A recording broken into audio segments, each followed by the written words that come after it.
삶이 넘치기를 바랍니다. 인사하겠습니다. 네, 감사하는 삶, 은혜거리가 넘치는 상성들 될 수 있기를 축복합니다. 자, 이제 오늘 주신 하나님 말씀 같이 나누시겠습니다. 오늘 주신 하나님 말씀은 마가복음 1장 14절로 15절입니다. 이 마이크 볼륨은 다 줄이면 좋겠어요. 이거.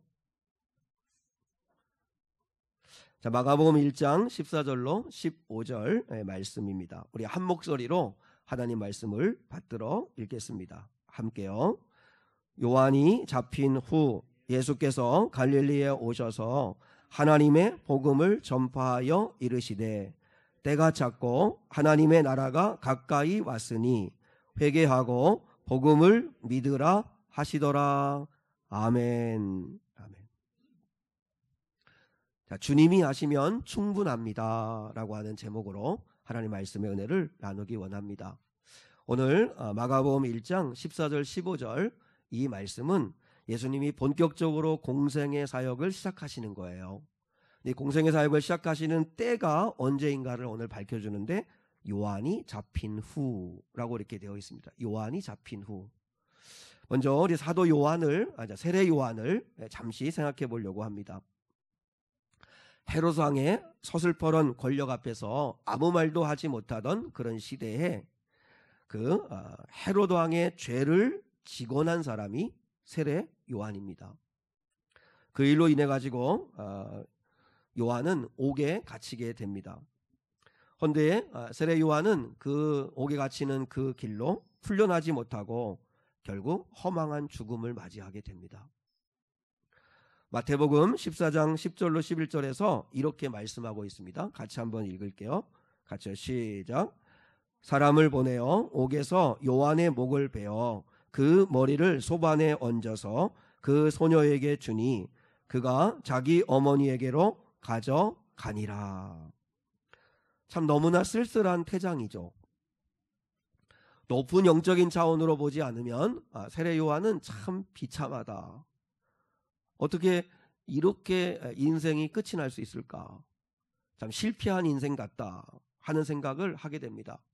우리는 세례 요한을 이렇게 보면서 이게 뭔가 주님의 길을 예비하기 위해서 광야의 소리라고 그 어마어마한 그 출생의 비밀을 가지고 그리고 또한 사명을 가지고 그리스도를 드러내기 위해서 또 이 땅에 왔는데 근데 세례 요한의 삶이라는 게 이렇게 허망하게 끝이 나고 마나 하는 생각이 들기도 합니다. 옥에 갇혀 있었던 세례 요한도 마음에 갈등이 생겼습니다. 그러니까 시험에 든 거죠. 그래서 내가 옥에 갇혀 있는데 내가 그렇게 주님을 위해서 헌신하고 충성했는데 왜 주님은 와보지도 않으시고 또 내게 어떤 말도 한마디 해주지 않으실까. 그래서 어떻게 보면 요한이 시험에 든 거죠. 그래서 요한이 제자들을 보내서 묻습니다. 당신이 우리가 기다리는 메시아가 맞습니까? 이거 정말 너무 엉뚱한 질문이잖아요. 주님을 세례도 주고 또 그리고 그리스도를 드러냈던 요한이 마음에 갈등이 일어난 거죠. 그때 주님이 세례 요한에게 이렇게 이야기를 하십니다. 대답을 해주신 건데 자, 누가복음 7장 22절로 23절입니다. 같이 한번 읽어요. 시작. 예수께서 대답하여 이르시되 너희가 가서 보고 들은 것을 요한에게 알리되 맹인이 보며 못 걷는 사람이 걸으며 나병한 자가 깨끗함을 받으며 귀먹은 사람이 들으며 죽은 자가 살아나며 가난한 자에게 복음이 전파된다 하라. 누구든지 나로 말미암아 실족하지 아니하는 자는 복이 있도다 하시니라. 주님이 간접적이지만 정확한 대답을 하세요. 내가 하는 일을 너희들 가서 이야기해 줘라. 그런 다음에 주님이 결론적으로 뭐라 말씀하시냐면 내가 메시아가 맞다.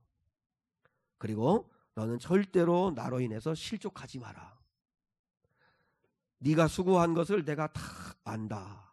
이렇게 주님이 말씀해 주시는 거죠.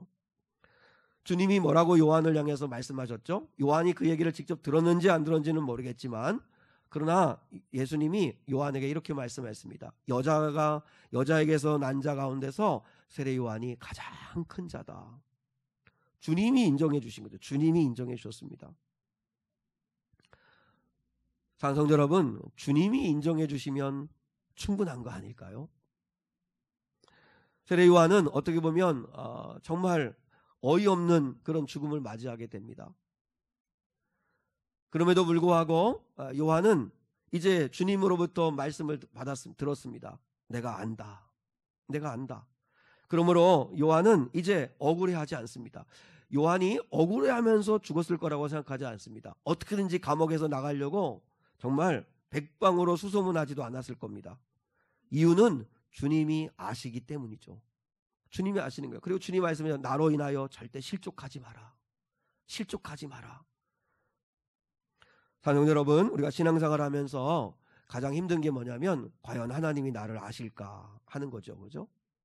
70억이 넘는 수많은 사람들 가운데 과연 하나님이 나를 아실까?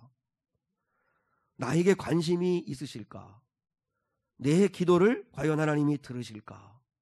때로 우리가 살다 보면 힘들고 어려운 일 당할 때 기도에도 아무런 응답이 없을 때 하나님이 나를 잊으신 것 같고 나에게 관심이 없는 것 같고 다른 사람들은 사랑하는 것 같은데 나는 사랑하지 않는 것 같은 그런 느낌이 들 때가 혹시 있지 않습니까? 전후상한 성도들이 다니엘 기도를 통해서 여러 강사들, 20명의 강사들을 통해서 자신들이 만난 하나님을 간증하는 걸 들으면서 와, 저들을 하나님이 저렇게 잘 만나주시고 사랑하면서 나는 왜 그런가 이렇게 생각하시는 분들이 혹 계실지 모르겠는데, 근데 이번에는 제가 개인적으로 참 감사한 거는 저분들의 그 간증을 이렇게 들으면서 나도 다 경험했던 간증들인데 라고 하는 그런 동의가 되는 게 많더라고요. 사실 우리도 우리 나름대로 물론 우리가 많은 사람들 앞에 서서 이렇게 내 이름을 드러내고 그리고 유명해지는 그런 건 아니라 할지라도 우리도 다 주님 만나고 회개하고 은사 받고 은혜 받고 그 성령님의 따뜻한 품을 느껴보기도 하고 또 하나님이 지금까지 우리 가운데 수많은 은혜를 주셨거든요. 근데 우리는 때로 그 하나님의 손길이 느껴지지 않을 때는 이렇게 힘들어할 때가 있다는 것입니다. 그때 우리가 해야 될 일은 주님의 약속의 말씀을 붙드는 겁니다. 자, 마태복음 10장 29절로 31절을 같이 한번 봐요. 같이요. 시작. 참새 2마리가 한 아사리온에 팔리지 않느냐? 그러나 너희 아버지께서 허락하지 아니하시면 그 하나도 땅에 떨어지지 아니하리라. 너희에게는 머리털까지 다 세신 바 되었나니 두려워하지 말라. 너희는 많은 참새보다 귀하니라. 저는 지난 한 주간에 제가 가장 많이 은혜 받은 말씀은 이 말씀입니다. 우리 지난 주일에는 제가 전도서 6장의 말씀에 은혜 받았다고 천년의 갑절을 살지라도 행복하지 아니하면 아무 의미 없다. 진정한 행복이 뭔가? 영혼 구원 받은 거다. 그런 이야기 한 적 있는데 지난 주간에 말씀을 이렇게 쭉 읽는 가운데 가장 큰 은혜 받은 것이 이 말씀입니다. 여러분, 참새가 죽고 사는 것도 하나님이 결정하신다는 거.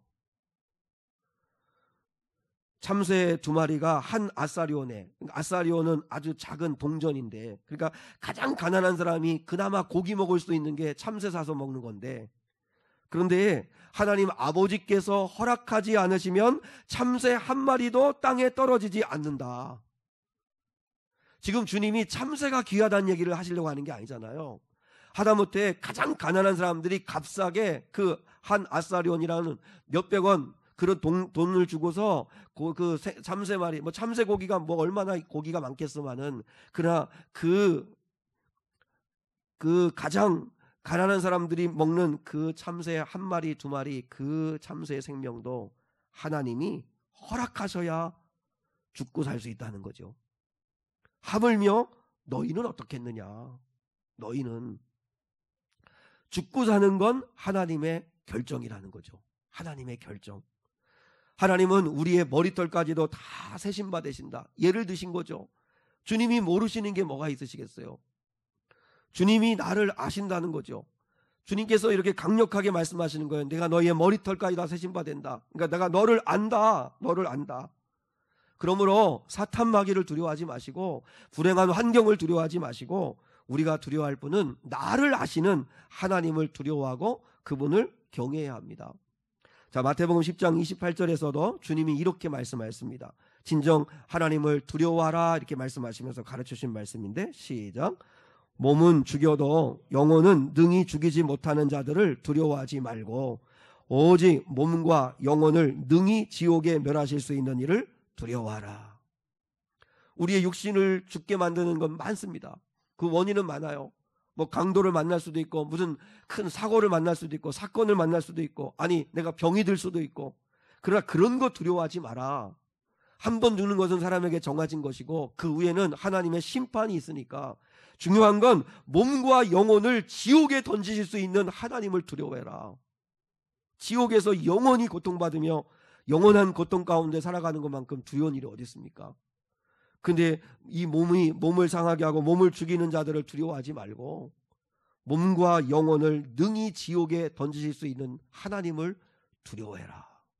왜요? 그분이 다 아시니까. 그분이 아신다는 거죠. 하나님께서 예레미야에게 레갑 자손들을 성전으로 부르게 하십니다. 그리고 예레미야에게 이렇게 말씀하십니다. 성전 방에다가 포도주와 음식을 잔뜩 차려놓고 그리고 레갑 자손들을 불러서 포도주를 마시게 해라 이렇게 명령을 합니다. 예레미야가 하나님 말씀에 순종해서 레갑 자손들을 부릅니다. 그리고 이제 차려놓은 음식을 마음껏 먹고 포도주를 마시라 하고 예레미야 선지자가 권합니다. 그때 레갑의 자손들이 이렇게 하나같이 얘기합니다. 우리는 포도주를 마시지 않겠습니다. 우리의 조상 레갑의 아들 요나답이라고 하는 우리 조상이 우리에게 명령하셨습니다. 너희는 절대로 포도주를 영영히 마시지 말며 땅을 사지 말며 그리고 또 집도 짓지 말며 평생 장막에 거하면서 유목생활을 해라. 그러면 너희가 거하는 땅에서 너희 생명이 길리라. 이렇게 말씀을 하셨습니다. 그러므로 우리는 절대로 요나답의 그 조상 요나답의 명령을 따라 포도주를 절대 마실 수가 없습니다. 그때 그 이야기를 듣고 예레미야가 놀랍니다. 깜짝 놀랍니다. 충격을 받습니다. 아니 어떻게 조상의 명령에 따라서 지금까지 포도주를 먹지 않고 이렇게 순종하며 살아가는 사람이 있단 말인가? 여러분 그 레갑 자손들에게 그 명령을 내린 요나답이라고 하는 사람은 이 북왕국 이스라엘의 아합 왕이라고 하는 시대 때에 살았던 사람입니다. 그러니까 북왕국 이스라엘에서 가장 악한 왕이 아합 왕이잖아요. 그죠? 바알을 섬기는 이세벨이라고 하는 여인을 아내로 맞아들여 가지고 북왕국 이스라엘을 그냥 다 우상숭배의 땅으로 만들었던 사람이 아합 왕입니다. 그리고 얼마나 욕심이 많은지 나봇의 포도원을 빼앗기 위해서 나봇을 죽여버리고 거짓 누명 씌워가지고 죽이고 그 포도원을 빼앗아버리는 탐욕의 사람이었죠. 그래서 뜻이 있는 사람들이 이 아합과 그리고 그의 아내와 그의 자손들이 이 이스라엘 땅을 바알 숭배지로 만든 거에 대해서 울분을 가지고 있었는데 그때 아합의 신하 예후라고 하는 자가 혁명을 일으킵니다. 그때 같이 손을 잡고 그리고 이 우상숭배의 앞잡이였던 아합과 그의 아들들을 처단하는 일에 함께했던 사람이 요나답입니다. 요나답은 하나님을 경외하는 사람이었어요. 그런데 북왕국 이스라엘이 하나님을 예배하는 이 이스라엘 백성이 되어야 되는데 우상숭배에 빠진 이 땅을 바라보면서 너무 괴로워하고 힘들어했던 거예요. 그래서 바로 이 아합의 집안을 멸하는 게 하나님의 뜻이라는 걸 알고 예후와 손을 잡고 그래서 그 우상숭배한 자들을 처단합니다. 이제 예후는 처음에는 이제 순수한 신앙을 가지고 하나님을 잘 섬기는데 가만히 보니까 예후도 마음이 변하는 거예요.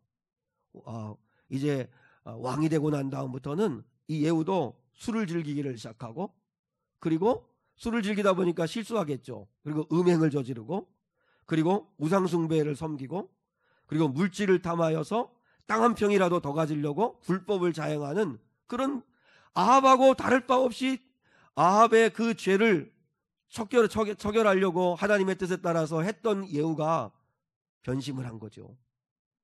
그래서 요나답이 결단을 해야만 됐어요. 그래서 요나답이 결단을 합니다. 어떻게 결단하냐면 이렇게 살아서는 하나님을 온전히 기쁘시게 할 수 없겠다. 내가 구국공신으로 모든 누릴 만한 특권과 권리와 이 부귀를 다 내려놓고 나는 청빈한 유목 생활을 하겠다. 내가 비록 가난하게 살더라도 떳떳하게 살겠다. 유명하지 않아도 하나님이 알아주는 자가 되고 싶다. 술을 즐기면서 세상을 즐기면서 살지 않더라도 거룩한 하나님의 백성으로 내가 즐거워하며 살리라. 그래서 모든 권리와 모든 것들을 내려놓고 유목 생활을 합니다. 그러면서 요나답이 죽으면서 그의 자손들에게도 명령을 내린 거예요. 너희는 영영이 포도주를 즐기지 마라. 술 취하지 마라.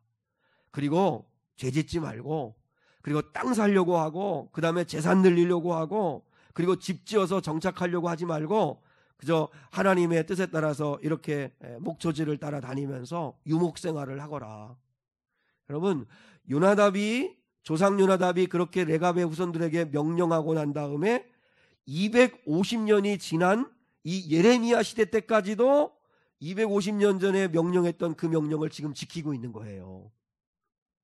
근데 아무도 레갑 자손의 존재를 아는 사람이 없었어요. 그렇게 살아가는 것을 아는 사람이 없었어요. 유일하게 레갑 자손의 존재를 알고 그들을 존귀하게 여긴 분이 한 분 있는데 그분이 바로 하나님이셨어요. 하나님은 레갑의 자손들을 보고 계셨어요. 250년이 지나면서도 여전히 조상 요나답의 명령에 따라서 포도주를 마시지 아니하고 땅을 갖지 아니하고 집을 짓지 아니하고 그저 하나님의 뜻에 따라 그날 은혜를 구하면서 유목생활하는 그들을 하나님은 지켜보고 계셨던 거예요. 그래서 하나님께서 예레미야에게 그들을 불러서 한번 시험해봐라. 그들에게 술을 한번 권해봐라. 근데 그들이 절연하게 마시지 않겠다고 이야기하는 거예요. 그러면서 하나님이 예레미야를 통해서 그 민족을 축복하세요. 그 레갑 자손들을 축복하셔서 이 땅에서 너희가 영원하리라. 하나님이 그들을 축복해 주세요. 자, 여러분 보세요. 이 레갑의 자손들 누가 포도주를 먹지 아니하고 조상 명령에 따라서 청빈한 삶을 살고 그리고 하나님이 주신 그저 자리에서 묵묵히 살아가는 그의 삶의 모습들을 누구도 주목하지 않았어요. 근데 하나님은 아셨어요. 여러분, 하나님이 아시면 충분한 것입니다. 자, 시편 139편 1절로 4절 말씀을 한번 같이 보고 하나님이 얼마나 우리를 아시는가 한번 확인해 보십시다. 같이요. 시작. 여호와여, 주께서 나를 살펴보셨으므로 나를 아시나이다. 주께서 내가 앉고 일어섬을 아시고 멀리서도 나의 생각을 밝히 아시오며 나의 모든 길과 내가 눕는 것을 살펴보셨으므로 나의 모든 행위를 익히 아시오니 여호와여, 내 혀의 말을 알지 못하시는 것이 하나도 없으시니이다. 5번이나 안다, 내가 안다. 주님이 아신다는 거예요. 수많은 사람들 가운데 내가 너를 살펴보고 너를 안다. 너가 앉고 일어서는 것을, 네 삶을 안다. 네 생각을 내가 알고 있다. 내 모든 행위를 내가 익히 알고 있다. 네 혀의 말을 내가 하나도 알지 못하는 게 없다. 하나님이 다 아신다는 거죠. 그러니까 우리가 정말 두려워하고 의식하며 살아야 할 분은 누구예요? 하나님이에요. 하나님. 내 생각, 내 말, 내 행동, 모든 것, 앉고 일어섬, 모든 것들을 하나님이 아신다. 그게 두려움, 무서움이 되면 안 되고 우리는 그게 위로가 돼야 합니다. 위로. 주님이 아시면 충분하다. 세례 요한이 그래서 기꺼이 순교할 수 있었고 레갑의 자손들도 하나님이 아신다는 걸 믿고 사람들은 몰라줘도 250년이나 그 조상의 명령에 따라 그 하나님을 경외하는 삶을 살아왔다는 거죠. 자, 두 번째, 때가 차야 한다는 것입니다. 자, 우리 15절에 보니까 이르시되 때가 찼고, 여기서 때는 카이로스입니다. 자, 아시죠? 크로노스는 우리 시계가 가르쳐주는 시간, 이렇게 흘러가는 시간, 째깍 하는 이 시간, 사람의 시간을 이야기한다면 크로노스는 수직적 시간이죠. 이렇게 수평적으로 이렇게 흘러가는 시간 속에 하나님이 간섭하시는 시간을 카이로스라고 얘기하잖아요. 하나님이 응답하시는 시간, 하나님이 일하시는 시간, 하나님이 역사하는 시간, 이게 카이로스. 근데 오늘 때가 참회할 때 이때는 카이로스입니다. 그러니까 하나님의 시간이 됐다, 하나님의 때가 찼다. 여러분, 때가 찼다는 이야기는 하나님의 시간이 되었다는 거니까 결정을 누가 하신다는 거예요? 하나님이 하신다는 거예요. 때가 찼다는 이야기는 하나님이 결정하시는 때가 됐다는 거죠. 전도서 3장 1절로 4절을 한번 같이 봐요. 여기서 때라고 하는 말이 참 많이 나오는데, 이 전도서 3장에 때라고 하는 말이 나오는데, 자, 같이 한번 읽겠습니다. 시작. 범사에 기한이 있고 천하만사가 다 때가 있나니, 날 때가 있고 죽을 때가 있으며, 심을 때가 있고 심은 것을 뽑을 때가 있으며, 죽일 때가 있고 치료할 때가 있으며, 헐 때가 있고 세울 때가 있으며, 울 때가 있고 웃을 때가 있으며, 슬퍼할 때가 있고 춤출 때가 있으며. 여기서 때는 카이로스입니다. 카이로스. 그러니까 하나님이 정하신 때가 있다는 거예요. 전도서에는 때라고 하는 말이 28번 나오는데 그게 다 카이로스예요. 카이로스.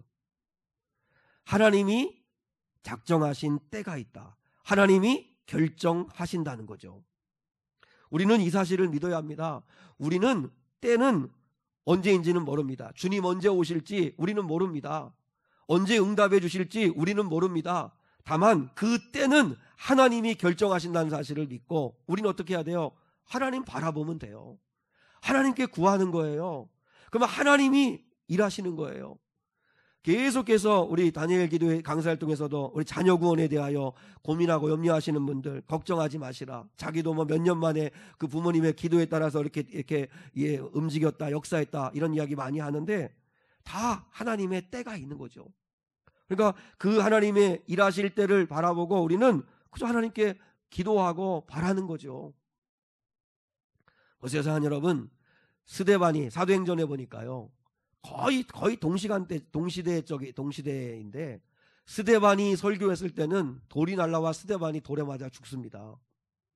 근데 베드로가 설교하니까 3,000명이 회심하고 회개하고 돌아옵니다. 그러면 왜 다른 거죠? 그러면 스데반의 인생은 실패한 겁니까? 아닙니다. 다 때가 있는 겁니다. 때가 있는 거죠. 근데 우리는 스데반 같은 입장이면 우리는 망했다고, 실패했다고 그렇게 이야기하지만 그렇지 않습니다. 하나님의 때가 다 있는 거죠. 하나님의 때가. 복음을 전해서 그가 거부할 때가 있고, 복음을 전해서 어느 순간에 아멘하고 회심할 때가 있고, 다 하나님의 때가 있다는 거죠. 보세요. 감옥에서 옥문이 열리자 베드로는 도망을 쳤습니다. 도망칠 때가 있습니다.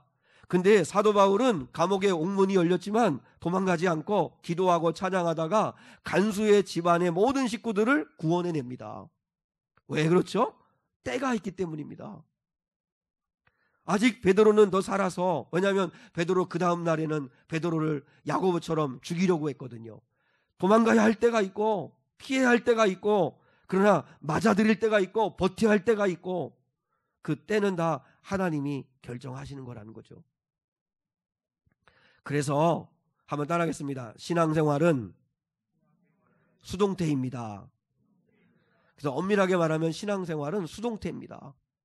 능동적으로 내가 뭘 결정하는 게 아닙니다. 하나님이 결정하시는 겁니다. 우리는 하나님 바라보는 거예요. 그리고 하나님의 인도하심을 구하는 거예요. 왜요? 신앙은 수동태니까. 때를 맡기면서 인생을 하나님과 함께했던 대표적인 사람이 다윗입니다.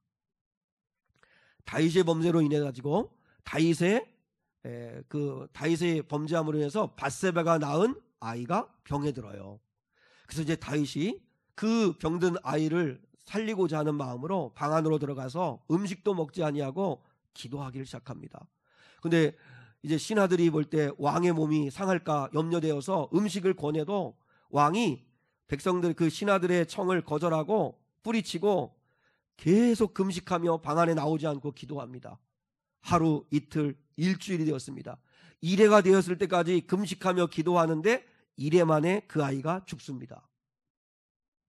신하들이 차마 왕한테 아이가 죽었다는 말을 못하는 거예요. 왜냐하면 신하들이 아이가 아플 때에도 왕이 저렇게 아파하고 괴로워하고 음식도 먹지 않고 그렇게 기도하면서 있었는데 아이가 죽었다는 이야기를 들면 그 충격을 받고 쓰러질 거라고 생각해서 신하들이 감히 얘기를 못하는 거예요. 그때 신하들이 수군거리는 걸 눈치를 채고 아이가 죽었다는 걸 다윗이 알게 됩니다. 그때 다윗이 보인 반응이 이렇습니다.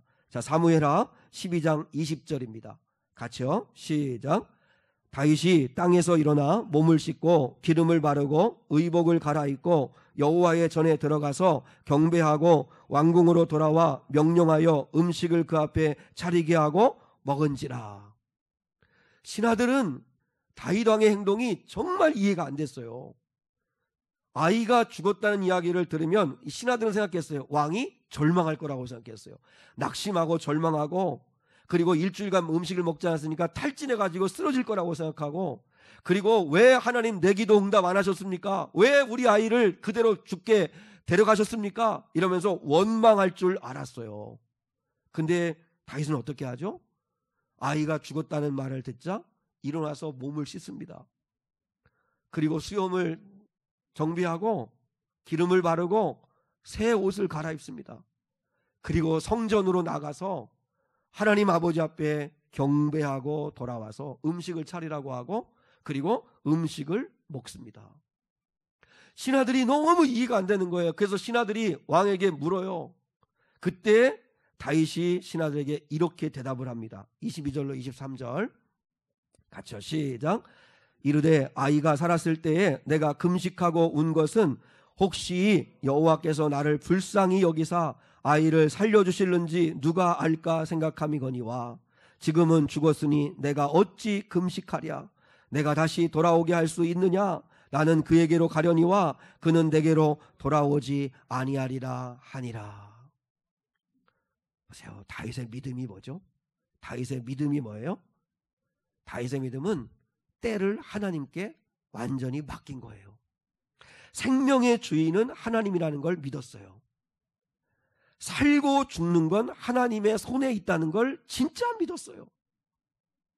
그래서 아이가 살아있을 때는 아직 기회가 있으니까 하나님 살려주십시오. 나를 치십시오. 차라리 자비와 긍휼을 베풀어 주십시오 하고 기도할 수 있었던 거예요. 근데 하나님이 딱 결정하셨다는 걸 안 거예요. 하나님이 그 생명을 데려가신 거예요. 아, 하나님의 때가 된 거구나. 하나님이 결정하신 거구나. 그걸 받아들입니다. 울고불고하고 하나님 어떻게 하면 이럴 수 있느냐고 그렇게 하지 않습니다. 죽은 아이가 다시 돌아올 수 없다는 사실을 압니다. 뭘 한 거죠? 자기의 한계를 아는 거죠. 그리고 뭐라고 이야기해요? 훗날 내가 그 아이에게로 가서 그 아이를 다시 만날 거라고 구원을 믿는 거죠. 구원을 믿죠. 다윗은 때가 하나님께 있다는 걸 믿었다는 거죠. 그게 다윗의 믿음입니다. 때를 결정하는 건 내가 하는 게 아니고 하나님이 결정하신다는 거죠. 주님 오실 때 하나님이 결정하십니다.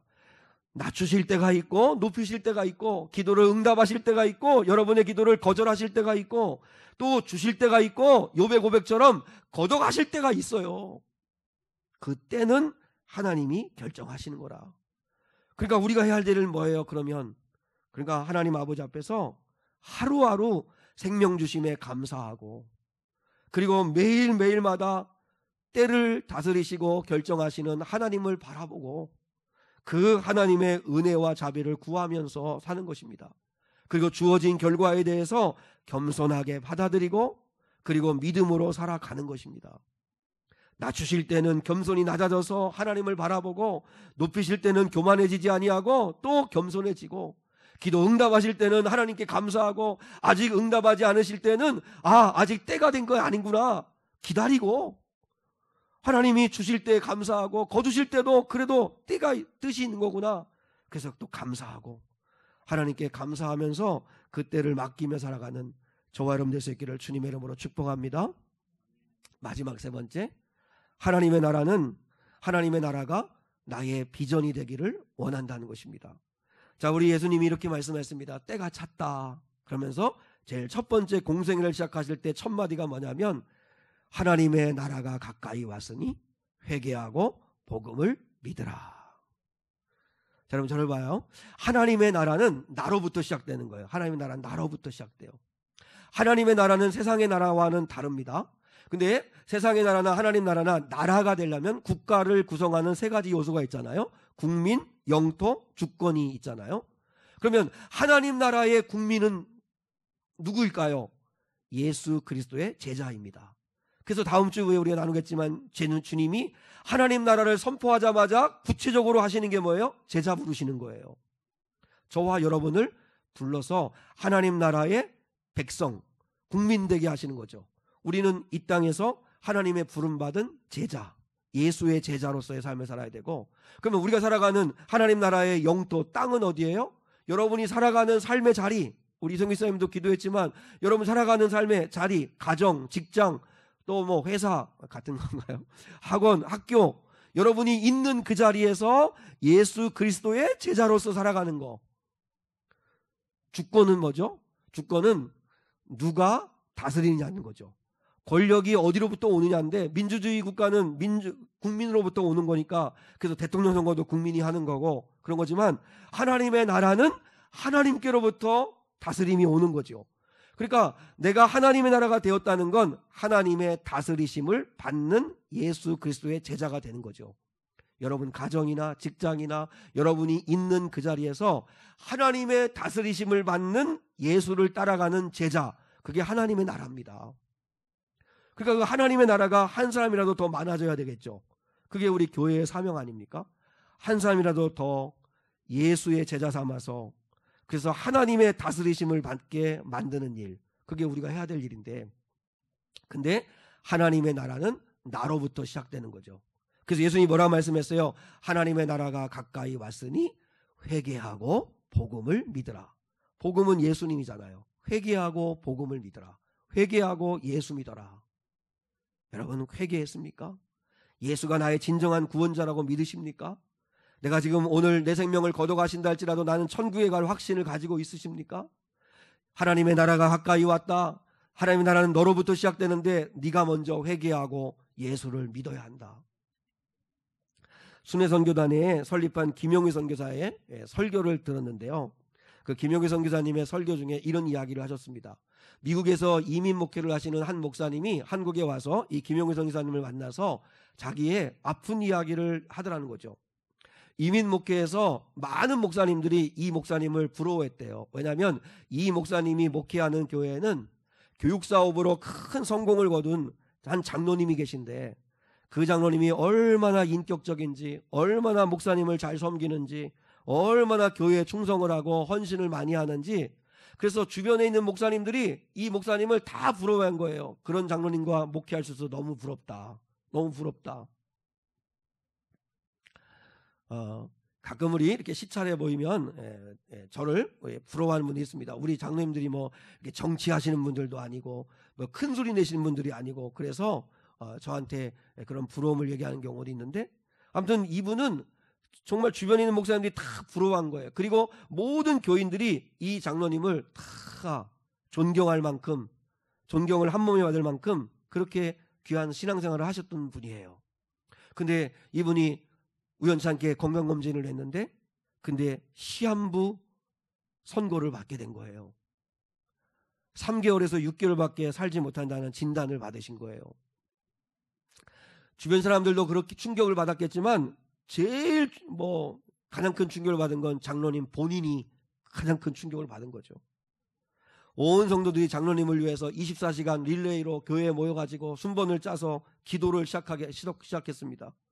근데 장로님은 수요일 날도 금요일 날도 주일 날도 교회를 오시지 않는 거예요. 처음에는 충격을 받아서 그러시겠지, 충분히 그럴 수 있지라고 생각을 했습니다. 이제 성도들이 목사님과 함께 이제 신방을 갑니다. 장로님의 가정에 가가지고 함께 찬송하고 예배하고 뜨겁게 기도하는데, 근데 장로님이 일어나지도 않고 입도 뻥끗하지를 않는 거예요. 아, 충격이 커서 그러시겠지, 처음엔 그렇게 생각했는데 몇 번을 예배를 드려도 뒤돌아 누워가지고 쳐다보지도 않는 거예요. 이제 대신 목사님 마음이 막 불안해지기 시작하는 거예요. 더 이상 시간을 끄면 안 되겠다 싶어가지고 목사님이 아예 작심을 하고 장로님의 가정에 찾아가서 장로님, 예수님을 믿으십니까? 장로님, 선한 일을 많이 했다고, 교회에 일을 많이 했다고, 물질로 충성 많이 했다고, 그래서 사람들한테 칭송을 받는다고, 그래서 구원받는 거 아닙니다. 장로님, 예수님을 믿으십니까? 예수님 믿으셔야 됩니다. 예수님이 장로님을 사랑하신다는 걸 믿으십니까? 예수님께 구원해달라고 우리 같이 한번 기도해 봅시다. 그래서 목사님이 아예 작심하고 막 이야기를 하는데 그동안 아무 말이 없던 장로님이 벌떡 일어나더니 그 목사님한테 이렇게 소리를 치더래요. 예수고 뭐고 다 귀찮소. 예수고 뭐고 다 귀찮소. 그리고 도로 누워가지고 뒤도 다시 쳐다보지도 않고 누웠는데 그 길로 일어나지 못하고 세상을 떠났다는 거예요. 목사님은 너무 충격을 받은 거예요. 여러분, 다른 목사님들의 모임에 부끄러워서 나가지를 못하겠더라는 거예요. 왜냐하면 나는 목회 실패했구나. 난 도대체 무슨 목회를 했나. 너무 낙심이 되고 자기는 실패한 목회라고 생각해서 이제 목회할 힘이 없어진 거예요. 장로님은 누가 봐도 예수를 잘 믿는 분이라고 모두 생각했는데 실제로 그분은 예수를 믿지 않았던 거죠. 여러분, 예수를 믿는다는 건 정신수양하는 거 아닙니다. 마음의 평안을 얻자고 믿는 것도 아닙니다. 아니면 종교생활, 취미생활로 믿는 것도 아닙니다. 예수는 생명입니다. 영원히 사느냐 죽느냐의 문제가 달려있는 생명의 문제입니다. 믿습니까?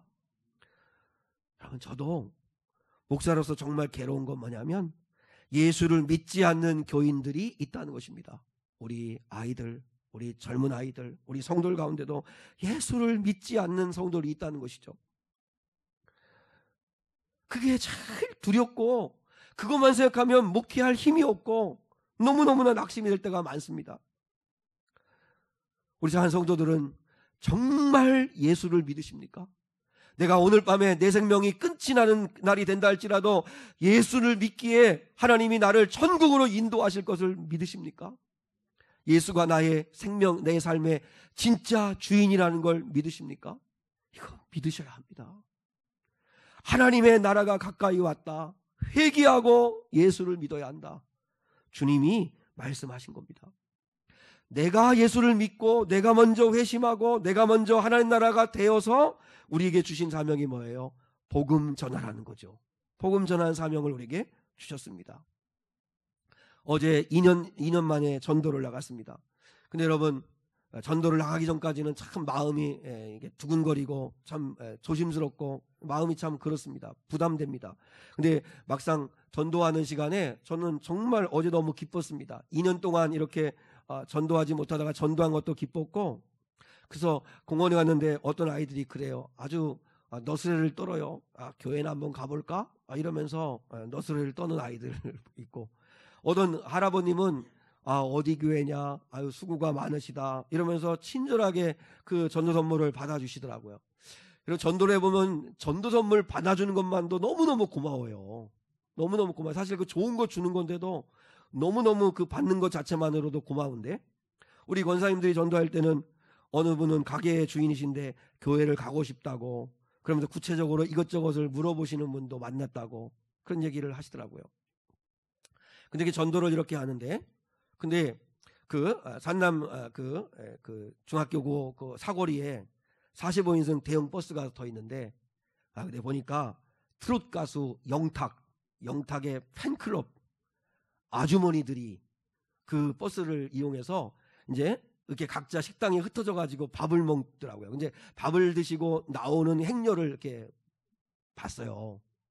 그랬더니 뭐 영탁 우리가 지키리 뭐 이러면서 버스에, 중에 45인승 버스에 영탁 그 가수 뭐 이렇게 사진하고 거기 뭐 자기들 지키겠다고 뭐 독수리 오영재인가 모르겠어요. 아무튼 뭐 그렇게 하는 이제 아주머니들이 삼삼오오 막 이 식당 질 때는 막 나오면서 막 서로 전화번호를 주고받고 막 이래요.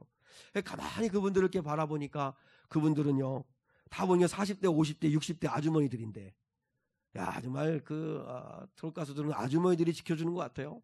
콘서트 한다 그러면 자기 시간 내고 돈 내고 해서 가서 응원해주고, 그리고 막 환호하고, 그러면 보면 영탁 이야기만 하면 신바람이 나서 이야기를 하고 막 그러시더라고요.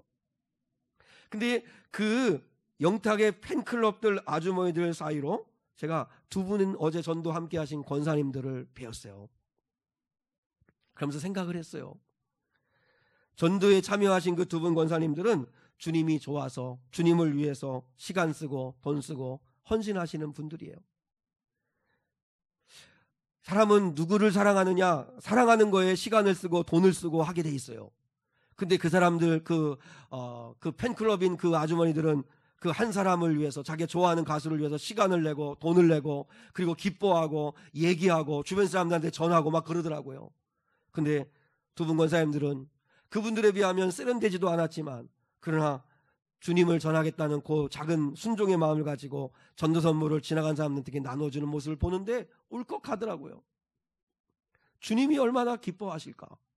그리고 누구를 사랑하고 누구를 위해서 시간을 내고 누구를 위해서 물질을 썼는가에 따라서 반드시 하나님 아버지 앞에서 심판을 받을 텐데, 사성자 여러분, 우리는 하나님의 나라로 부름을 받았습니다. 그래서 내가 먼저 회개하고 예수를 믿어야 합니다. 그리고 내가 예수를 믿고 내 안에 하나님 나라가 이루어졌다면, 내가 하나님의 다스림을 받는 사람이라면 나도 이제는 누군가에게 그리스도를 전하는 사람들이 되어셔야 합니다. 그게 하나님의 나라를 나의 비전으로 삼고 살아가는 삶이죠. 여러분의 가정이 하나님의 나라가 될 수 있도록, 우리 아이들에게 하나님의 나라가 될 수 있도록, 아이들이, 우리 또한 내 직장이, 내가 머무는 직장에 하나님의 나라가 이루어질 수 있도록 나부터 회심하고 예수를 받아들이고 그리고 주를 사랑하는 그런 거룩한 믿음의 종들이 될 수 있기를 주님의 이름으로 축복합니다. 자, 우리 함께 하나님 앞에 결단의 기도를 잠시 한번 드리면 좋겠습니다. 좀 시간이 지났지만 그래도 우리 기도하는 시간은 꼭 갖기를 원하는데, 첫 번째는 주님이 아시면 충분합니다. 주님이 아시면 충분합니다. 두 번째, 때는 하나님이 결정하십니다. 나는 하나님만 바라보겠습니다. 하나님만 의지하겠습니다. 그리고 내가 먼저 회심하고 예수님을 영접하여 하나님의 나라가 되고 그리고 예수를 전하는 삶을 살고 싶습니다. 하나님, 세 가지 기도 제목 가지고 잠시 한번 같이 한번 결단의 기도를 한번 드리겠습니다. 하나님 아버지, 감사합니다. 거룩하시고 자비하신 아버지 하나님, 오늘도 거룩한 주일 맞이하게 하신 하나님 감사합니다. 추수감사주일로 한 해 동안 아버지께 부신 은혜에 감사하는 마음을 담아 이렇게 예배하게 하심을 감사합니다. 주님, 무엇보다도 오늘 주신 말씀을 통해서 아버지, 주님이 아시면 충분합니다. 사람들이 몰라줘도 250년 동안 아버지여 레갑의 자손들을 하는 사람들은 알지 못했지만 하나님은 그를 아시고 예레미야를 통하여 그들을 불러내셨습니다. 하나님이 아시면 충분합니다. 아버지 하나님, 또한 무엇보다도 거룩하신 아버지 하나님, 때는 하나님께 있습니다. 아버지 하나님이 결정하십니다. 하나님만 바라보게 도와주시옵소서. 안절부절하지 말게 도와주시옵소서. 주님만 바라보게 도와주시옵소서. 주님의 은혜 구하게 도와주시옵소서. 또한 거룩하시고 자비하신 아버지 하나님, 내가 먼저 예수님을 영접하고 내가 먼저 회개하고 하나님의 나라가 되게 도와주시기를 원합니다. 아버지여, 가정과 삶의 자리, 직장과 학교와 있는 그 자리에서 예수의 제자로서 하나님의 다스림을 받는 하나님의 나라가 되게 하여 주시옵시고, 그 그리스도의 사랑을 아버지여 누군가에게 전할 수 있는 거룩한 믿음의 삶을 사는 저희가 되게 하여 주시옵소서. 오 주님, 축복하여 주시옵소서. 하나님 아버지, 감사합니다. 하나님 아버지, 오늘 주신 말씀을 통해 우리가 결단하며 기도했습니다. 주님이 아시면 충분합니다. 때는 하나님이 결정하십니다. 저는 하나님만 바라보겠습니다. 또 하나님 아버지, 내가 먼저 하나님의 나라가 되어 그 하나님의 나라를 전하는 삶을 살겠습니다. 이 결단하며 나가는 종들을 축복하여 주시옵소서. 예수 그리스도의 이름 받들어 기도하옵나이다. 아멘. 우리 301장 1절과 3절 우리 찬양 드리고 축도하겠습니다.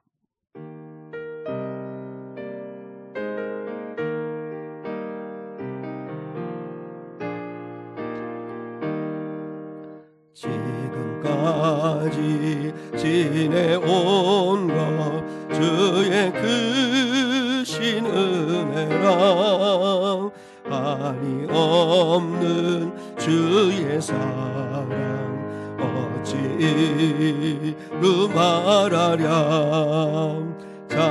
자나케나 주의 손이 항상 서로 여주시고 모든 일을 주 안에서 영통하게 하시네. 주님 다시 배올 날이 날로 날로 다가와 무거운 짐 주께 맡겨 벗을 날도 멀잖네. 나를 위해 예비하신 고향 집에 돌아가 아버지의 품 안에서 영원토록 살리라. 지금은 우리 주 예수 그리스도의 은혜와 하나님 아버지의 극진하신 사랑과 성령 하나님의 함께하여 주심이 오늘 거룩한 추수감사주일을 맞아 하나님 앞에 나와 겸손히 예배하는 거룩한 성도들 위에 주님이 하시면 충분합니다. 하나님 아버지, 하나님의 때를 따라 바라보며 주만 바라보며 살겠습니다. 하나님, 내가 먼저 하나님의 나라가 되어 하나님의 나라를 전하는 자의 삶을 살고 싶습니다.